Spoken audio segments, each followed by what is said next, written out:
তুমি কি ছিলে? বলো তুমি কে?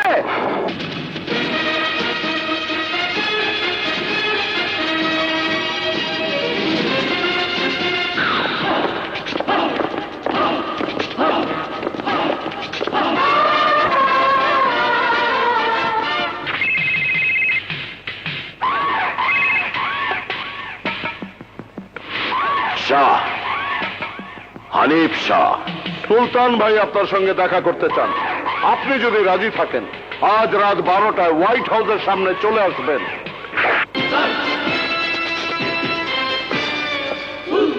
কেমন আছো রাজা? ওই হানিফ শাহ, এখন আমি রাজা নই, রাজা নই, রাজা নই, এখন আমি সুলতান রাজা। ও সুলতান, সুলতান রাজা। তা বলো, কেন তুমি আমার সাথে দেখা করতে এসেছো? কি চাও তুমি আমার কাছে? বলো, তোমাকে আমি কি সাহায্য করতে পারি? ওই হানিফ শাহ, তুই আমাকে কি সাহায্য করবি? কি সাহায্য করবি? আমাকে সাহায্য করবে একমাত্র আল্লাহ। আমি শুধু তোকে বলতে এসেছি, এই অন্ধকার, তুই আমার শত্রু আর আমি তোর। আমি তোকে মারবো। এখানে কোনো সাধারণ মানুষ নেই। বল, তারপরে তুই সাধারণ মানুষের রক্ত নিয়ে কেন হোলি খেলতে চাস? সুলতান, সাধারণ মানুষকে তুই ভালোবাসতে পারিস, আমি না। ওদের রক্ত নিয়ে খেলা করাই আমার ব্যবসা। সাধারণ মানুষের দাম আমার কাছে একটা কুত্তার চাইতে অনেক কম। হানিফ শাহ জানে। তারপরও শেষবারের মতো আমি তোকে বোঝাতে এসেছি, এখনো সময় আছে। ওই বদমাশের রাস্তা তুই ছেড়ে দে। সাধারণ মানুষের রক্ত নিয়ে হোলি খেলা তুই বন্ধ কর, বন্ধ কর। যদি না করি তাহলে?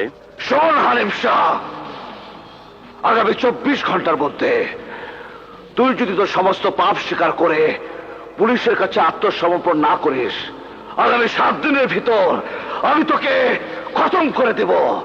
তোর সমস্ত অহংকার আমি মাটির সাথে মিশিয়ে ফেলবো। রাজা, মুখ সামলে কথা বল। তুই জানিস হানিফ শাহের শক্তি আর ক্ষমতা কত বিশাল? দেশের মন্ত্রী, মিনিস্টার, আইজি, পুলিশ, আইন প্রশাসন সব ওনার হাতের মুঠোয়। বাবা, আমাদের ভেতর তুমি এসো না, তুমি এসো না। রাজা, মোস্তফা, থামো থামো থামো। শোন সুলতান, তুই এখনো ছেলে মানুষ।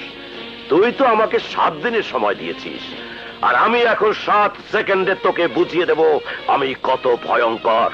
তুই শুধু একটু তোর মাথার উপর চেয়ে দেখ। লুক,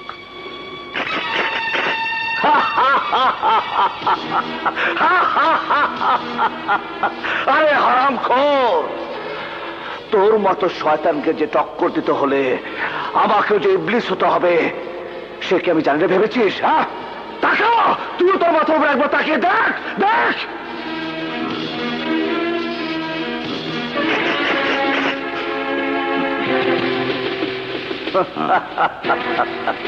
হ্যাঁ হানিফ শাহ, সুলতান রাজা আমার নাম।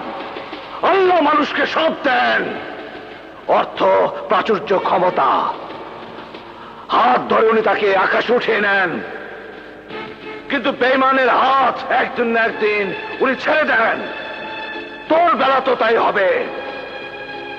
মনে রাখিস, সময় আর 7 দিন।